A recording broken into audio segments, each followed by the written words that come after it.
So the Switch 2 has been out for about 3 months now, and after saying that it was not worth it to buy on day one, 3 months out, I still don't have one, and I'm here to say it's still not worth it. I wanted to make this follow-up around the time that DK Bonanza had dropped because the game looked so much fun that I was starting to think I should buy a Switch 2 just for DK Bonanza. But then finding out that DK Bonanza is not optimized on the Switch 2 and still suffers from performance issues on their brand new console led me to think, you know what, maybe it's still not worth it. So when I found out that we were going to get a Direct in September, I thought what a great chance to see the future of the Switch 2 and what games would be coming down the pipeline very soon here. And what I saw was one of the longest Nintendo Directs with one of the fewest showings of content in it that I have ever seen. I want to start off with what I think is the biggest pie to the face from the entire Direct, which is the Virtual Boy plastic accessory. I'm sorry, but we're well into VR gaming at this point. We have so many good VR titles that deserve to be played on an actual VR system, and Nintendo does not have to try to break into that market by reviving an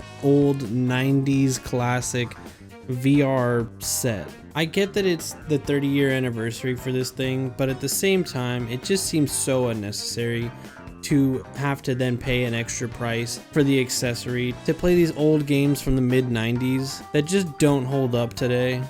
On top of all of that, it's not only that you have to purchase an accessory, but you also have to have the Nintendo Online Expansion Pass, a pass that really, outside of this Virtual Boy gimmick, did not receive anything new for it. We're still waiting to see games like the classic Pokemon, returning Animal Crossing games, returning Smash Ultimate games, games that we have been playing on emulators for the past 10 years that Nintendo has been forcibly shutting down in order to make it seem like pirating their games is paramount to first-degree murder. It's bad enough that Nintendo is selling games for $70 that don't run well on their systems, but then to charge paid DLCs for gameplay that is probably no more than 3 or 4 hours long is also pretty diabolical. The other thing that really bugged me about this Nintendo Direct is how most of it is padded with games that you've already probably purchased on other consoles, and I know that's a criticism that I brought up beforehand, but it really does have to be said because I know that a big selling point is backwards compatibility, but that doesn't mean that you have to then purchase a Nintendo Switch 2 version to access better quality on your new console for the sake of backwards compatibility. All of the PS4 games that I had came with free DLC packs to upgrade them to PS5 quality for free when I got my PS5. The fact that Nintendo did not follow this same model just goes to show that they are kind of greedy. There was no reason to charge an extra $15 or $20, whatever it was, for the Tears of the Kingdom and Breath of the Wild DLC, especially Breath of the Wild that came out back in 2017. I know you get around it with having that Nintendo expansion pack, but at the same time, come on, like that's also kind of ripping you off there. We just see a lot of these older games getting sold to you yet again at full price for the luxury of being called Switch 2 versions. Even Mario Wonder that came out like at best 2 years ago is getting a Nintendo Switch 2 version that you have to buy again. It's not just an upgrade pack that you can purchase online or better yet get for free. They are actively reselling you games that you have already played before at full price. The moment that I saw the Pokemon Pokopia trailer is the moment that I realized Animal Crossing New Horizons is dead in a ditch. They do not care about updating that game, and it took so long and so much outcry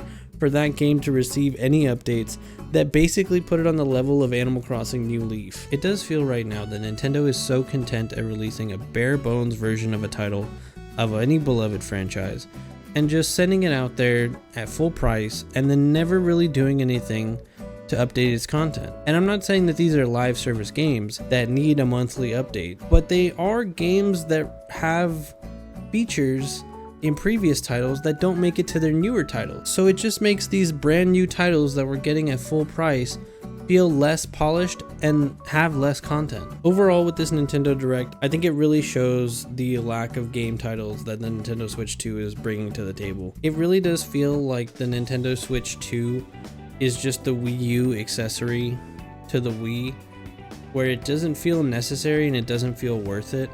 And I say that knowing very well that it's the fastest selling Nintendo console of all time. The problem is that they already won. There's nothing that I could say, and there's nothing that we could do now to essentially see, some better value out of it. they've already taken all of your money, and I don't know what they're gonna do with it, to be honest. I would think that with all the beloved IP that Nintendo has, even if you're not doing something with your biggest titles like Pokemon, Zelda, and Splatoon, you could at least throw a bone to some of your older titles and give those games content. Imagine if Pokemon, instead of taking like a 2-year cycle, took like 3 or 4, and in that time we got a new Kirby game, a new Star Fox game, an F-Zero game, and then in between Zelda's 4 and 5 year cycle, we got more Mario Kart maps, we got more Mario Party, we got more Animal Crossing content, we had Smash Bros, we have access to more games on the expansion pack. I totally understand that people are nostalgic to play games they've already played before. I play games that I've played before repeatedly. Don't ask me how many times I've played Knights of the Old Republic. But to sell it to you again at full price and to put in games that people are not asking for, just seems like such a weird misstep when this console is still trying to take its first steps. My hope is that if you have a Switch 2, that you think it's a fun console to play on. I hope that the graphics updates for certain games is worth the cost for you and that you're having fun with it. Because I wouldn't want anyone to feel bad about purchasing the Switch 2. I hope that people get their money's worth. I just hope that I feel like one day I'm getting my money's worth. And right now, I still don't think Nintendo is walking in the right direction. Will that change? Hopefully. Will I be proven wrong? I sure would like to see it. In the meantime, tell me down below if your Switch 2 purchase was worth it, and if you haven't got a Switch 2 yet, tell me what you think you need to see before you purchase a Switch 2. Anyway, that's gonna be it for me. I'll see you in the next video.